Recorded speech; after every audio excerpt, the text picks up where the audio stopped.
Bonjour à tous. L'affaire des retraites rebondit. La Macronie est empêtrée dans un tas de scandales. Vous avez sûrement entendu parler de l'affaire Agirc-Arrco. On va en parler, mais on va la creuser. Et on va voir derrière, en réalité, que se profile l'Union européenne. Et que l'opposition, avec des guillemets, on verra, peut parfaitement arrêter tout ça. Et puis on va parler d'un autre scandale qui est passé beaucoup plus inaperçu, mais très important, qui en dit tellement sur l'ADN de la Macronie, et qui a à voir avec un recasage chez AXA. Je vais vous expliquer tout cela. C'est important parce que plus la Macronie est empêtrée, plus elle est affaiblie, plus on peut se libérer. Et il est important aussi de faire savoir les tenants et les aboutissants de ces affaires parce que les Français doivent comprendre que quand on est soumis à l'Union européenne, alors il se passe des choses de plus en plus scandaleuses et inadmissibles. Je vais vous expliquer tout ça dans cette vidéo extrêmement concrète. Vous allez voir, ça concerne des dizaines de millions de Français. N'hésitez pas à la partager, à la relayer, à lui donner de la force, notamment en vous abonnant à cette chaîne YouTube. Vous cliquez sur s'abonner en dessous, un petit clic, c'est gratuit. Vérifiez que YouTube aussi vous a pas désabonné, réabonnez-vous s'il vous plaît le cas échéant. Ça aide énormément à la diffusion de toutes ces vidéos. Et puis une fois que vous êtes abonné, vous appuyez sur la petite cloche à côté, comme ça vous êtes notifié dès qu'il y a une nouvelle vidéo ou un nouveau direct. Et justement, il y a un nouveau direct sur la chaîne. Donc merci aux nouveaux abonnés, hein, vraiment c'est important pour le référencement des vidéos. Je disais justement, il y a un nouveau direct, ça va être ce vendredi 6 octobre à 19h sur cette chaîne. Je suis en direct avec vous, je prends toutes vos questions en direct. On regarde toute l'actualité française et mondiale ensemble, en direct. Ça promet d'être intéressant, d'être explosif parfois.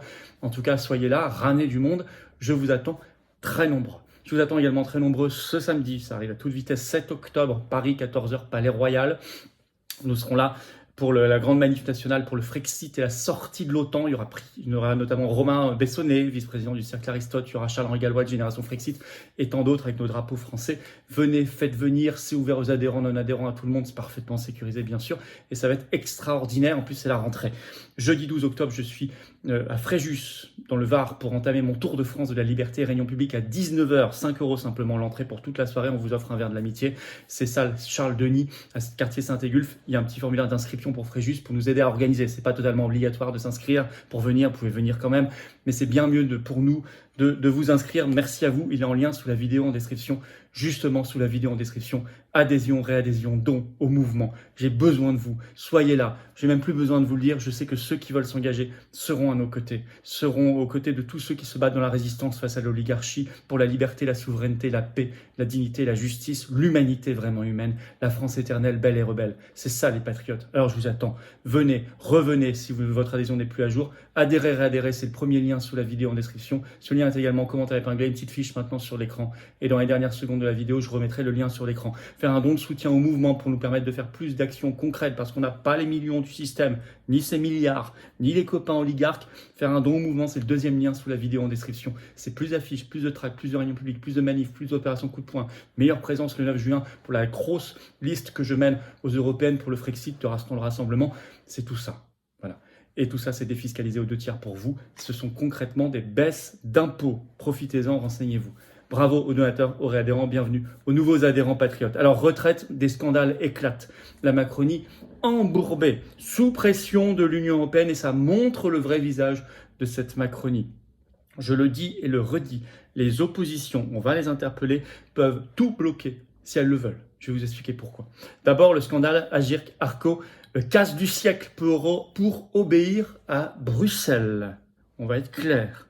Et ça, alors on vous a parlé du casse du siècle dans les médias, mais on ne vous dit pas pourquoi. Moi, je vais y revenir, je vais vous expliquer tout ça, et je vais vous expliquer ce qui peut se passer derrière, et d'où ça vient. Alors, je rappelle le projet macroniste, je cite, une ponction de 1 à 3 milliards d'euros dans les ressources de la caisse des retraites complémentaires du privé. Parce que c'est ça, Agirc-Arrco, ça gère les retraites complémentaires des salariés, cadres ou non cadres, du privé. C'est co-géré par les organisations d'employeurs et de salariés. Et l'idée, donc l'article du Monde du 3 octobre, a commencé à poindre, d'aller piquer dans cette caisse à la fin de 2022.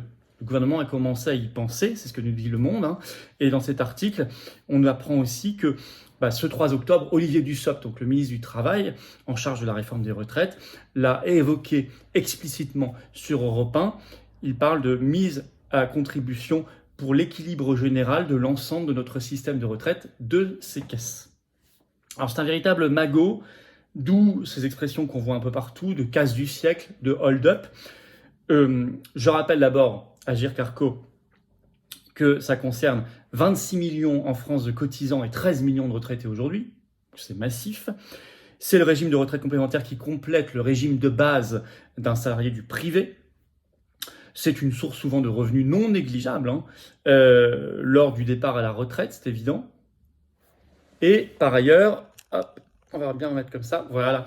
Et par ailleurs, les aléas du direct, quasi direct. L'employeur et l'assuré donc cotisent, et c'est l'employeur qui verse ses cotisations aux caisses de retraite complémentaires. C'est comme ça que ça fonctionne. Alors c'est également, les retraites complémentaires sont évaluées aussi en fonction du nombre de trimestres, comme le régime de base, mais là, il y a un système de points.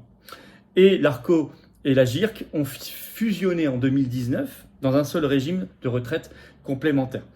Alors, je disais que c'était un magot parce que article du Figaro du 2 octobre qui fait le point financier, c'est aujourd'hui, au 31 décembre 2022, c'était plus de 68 milliards d'euros de réserves, soit 9 à 10 mois de prestations qui peuvent être versées rien que par ces réserves. Et en 2022, c'est plus de 5 milliards d'euros d'excédents qui ont été dégagés. Mais ça ne vient pas de nulle part, c'est payé par les cotisations des salariés, cadres ou non cadres, et de leurs employeurs. Alors, le gros problème, si on fait cette ponction, qui commencerait par 1 à 3 milliards, il ne faut pas être grand clair pour comprendre que ce ne serait qu'un début. C'est un vol par rapport aux cotisations. Il faut le dire, tout simplement. Ensuite, ça peut obérer, rendre plus compliqué des réformes qui pourraient être positives pour ces cotisants. Par exemple, il est décidé normalement aujourd'hui que le malus de 10% sur la retraite complémentaire qui a été décidé en 2019 pour tous ceux qui prenaient leur retraite à l'âge légal et qui n'attendaient pas au moins 1 an, c'était pour les inciter à partir plus tard que l'âge légal. Aujourd'hui, il y a un malus de 10%. Normalement, il est décidé que ce malus qui date de 2019 va être supprimé. Oui, mais s'il y a une ponction du gouvernement de plusieurs milliards, il se pourrait que ce malus finalement perdure. Pareil pour la revalorisation des petites retraites complémentaires. Il se pourrait qu'elle soit remise en cause si la ponction est trop importante ou si elle existe tout simplement. Et puis, ça pose une question de principe, c'est sans limite. Je parlais d'un vol. Dans quelle caisse, dans quelle poche le gouvernement ira-t-il ensuite demain puiser si on commence à entrer dans cette logique? Dans notre épargne, par exemple? Dans nos comptes en banque directement? Mais des directives européennes depuis 2015 lui permettent de le faire. Sous prétexte d'une crise, mais enfin, on peut vous inventer un contexte de crise très facilement aujourd'hui. Vous savez, on vous met un état d'urgence et ça va vite. Alors, je disais, ça vient de l'Union européenne, ça vient de Bruxelles. Oui. Pourquoi?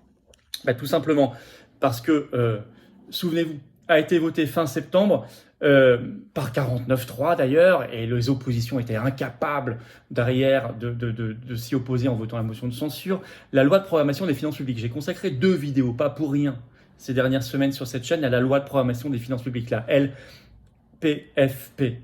Allez voir ces vidéos si vous n'avez pas vu, c'est quelque chose de très important.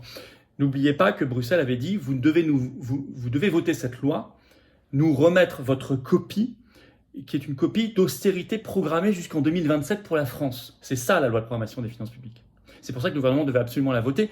Et comme ça, on vous débloque 19 milliards d'euros du plan de relance que pourtant on a financé nous-mêmes, largement. Plus du tout même. Mais cette loi, je vous l'avais dit, c'est une loi d'austérité jusqu'en 2027. Qu'est-ce qu'il y a dans cette loi d'austérité? Des engagements d'austérité. Et qu'est-ce qu'on voit juste après qui vont piquer 1 à 3 milliards pour commencer dans les caisses de Agirc Arco, des retraites complémentaires du privé. Et bien c'est évidemment lié.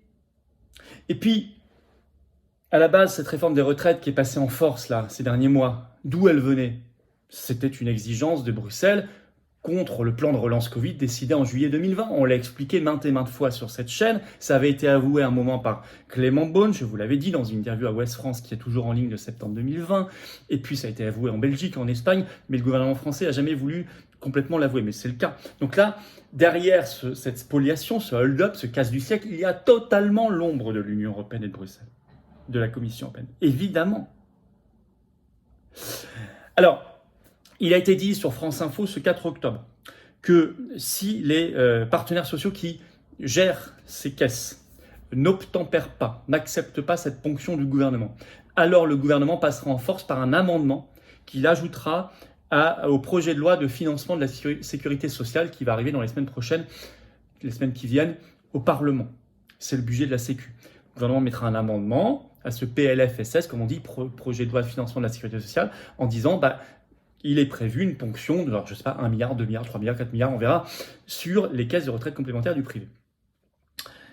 Or, ce PLFSS n'aura pas de vote majoritaire à l'Assemblée, donc le gouvernement va faire un 49.3. Qui dit 49.3 dit motion de censure dans les 24 heures, tout à fait possible. Donc, les oppositions, qui aujourd'hui pestent, je l'ai entendu, contre cette ponction sur Agirc Arrco, sont vraiment sincères. Si elles sont sincères, il leur suffira de voter, lors du projet de loi de financement de la sécurité sociale, la motion de censure. Et ce sera terminé, il n'y aura pas de ponction. Et en plus, le gouvernement sera renversé, ce qui sera une excellente chose.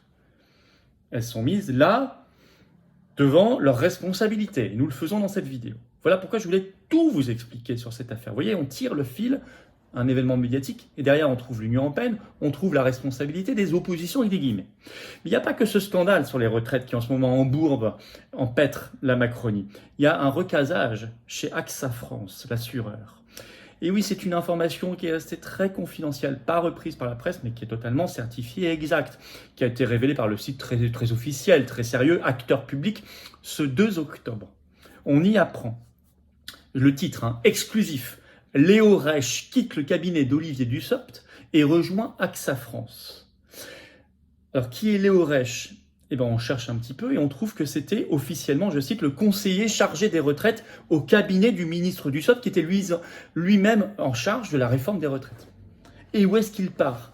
C'est AXA France, l'assureur. Quel est le métier notamment d'AXA France ? AXA vend des complémentaires retraites. Donc vous avez un conseiller du ministre en charge de la réforme des retraites, qui en ce moment est à la manœuvre sur cette affaire Agirc Arrco par ailleurs. Ce conseiller qui n'était pas n'importe lequel, qui était lui-même chargé des retraites, c'était son titre officiel, qui part chez une grosse boîte, assureur privé, qui vend des complémentaires retraites. Extraordinaire. Extraordinaire. C'est ça la République exemplaire tant promise, tant vantée. En tout cas, ça en dit long sur l'ADN de la Macronie. Parce que ce n'est pas du tout le premier recasage. Il faut le faire savoir, ça. Alors, en conclusion, je dis d'abord aux oppositions avec des guillemets, réveillez-vous. Vous avez là 2 sujets extraordinaires. 2, le rôle néfaste de l'Union européenne est ici très concret. J'en appelle aux salariés du privé, salariés et à leurs employeurs qui cotisent à l'Agirc Arrco. Mais figurez-vous derrière tout ça, vous avez l'Union européenne. Vous soyez cadre, non cadre, employeur, vous avez l'Union européenne. Vous devez vous battre pour le Frexit avec nous. Rejoignez-nous. On voit l'ADN aussi de la Macronie percé à jour, bien sûr, une nouvelle fois dans ces affaires. Mais rejoignez-nous dans la lutte pour nous libérer face à toute cette Macronie et face à l'Union européenne par le Frexit, la sortie de la France de l'Union européenne. Venez ce samedi 7 octobre, Paris 14h, place du Palais Royal, le début du cortège national, manif national pour le Frexit et la sortie de l'OTAN, c'est-à-dire concrètement notre prospérité, la paix, notre sécurité, notre avenir, nos libertés, pour toutes les générations qui viennent et pour nous. Venez, très nombreux, c'est ouvert à tous. Faites venir. Retrouvez-moi aussi à Fréjus ce jeudi 12 octobre, rendez-vous 19h, grande réunion publique vers de l'amitié qu'on vous offre. Il y a un petit formulaire d'inscription pour Fréjus sous la vidéo en description, c'est mieux de s'inscrire. Salle Charles-Denis, quartier Saint-Égulphe. Soyez là. C'est le Tour de France de la liberté qui démarre. Soyez là en direct. Je fais un direct avec vous sur cette chaîne ce vendredi 6 octobre à 19h. Soyez là. On parlera de ça et du reste. Et aussi au niveau mondial, ça va être important. Je prépare toutes vos questions directes, ramener du monde. Abonnez-vous à la chaîne pour lui donner de la force à ces vidéos, pour qu'elles soient mieux diffusées, qu'elles soient virales, qu'elles soient mieux référencées. Il suffit de cliquer sur s'abonner en dessous, c'est gratuit, c'est un clic. Ça aide énormément la chaîne, ça aide énormément toutes ces vidéos et ça vous aide, si vous appuyez sur la petite cloche, à mieux savoir quand est-ce qu'il y a des nouvelles vidéos, des nouveaux directs sur la chaîne. Puis venez. Voulez-vous battre ? Voulez-vous battre à nos côtés ? Voulez-vous battre à mes côtés ? Vous voulez qu'on soit ensemble dans le combat pour nous libérer ? Pour qu'on ait enfin un avenir vivable, un destin, une envie d'humanité vraiment humaine, de France libre ? Mais venez. N'attendez pas demain, la semaine prochaine, le mois prochain, l'année prochaine, je ne sais pas. Venez maintenant. Vous serez mis en relation avec des gens qui pensent comme vous près de chez vous en étant adhérents ou réadhérents des Patriotes, c'est magnifique. Aidez-nous à faire des actions plus concrètes. Certains ont des moyens. Faites des dons au mouvement. On n'a pas les millions du système, on n'a pas les médias, on n'a pas leur télé, on n'a pas leurs copains aux grands banquiers. On n'a pas tout ça, on est anti-oligarchique, on est la résistance avec vous. Venez, adhérez, réadhérez, faites un don de soutien. Tout ça, c'est facile, c'est défiscalisé en plus aux 2 tiers pour vous, c'est concrètement des baisses d'impôts. Des baisses d'impôts. Donnez-les pas au fisc pour Ursula, Zelensky ou leur salaire ou je ne sais quoi. Donnez-les à la résistance, à la cause qui en a besoin, qui en fera des choses concrètes, vous le savez. Comment on fait pour adhérer et réadhérer? C'est le premier lien sous la vidéo en description. Ce lien est en commentaire épinglé également. Dans quelques secondes, il apparaît sur l'écran. Choisissez faire un don de soutien au mouvement. C'est le deuxième lien sous la vidéo en description. Énorme bravo aux donateurs réadhérents. Bienvenue aux nouveaux adhérents patriotes du fond du cœur. Vive la France!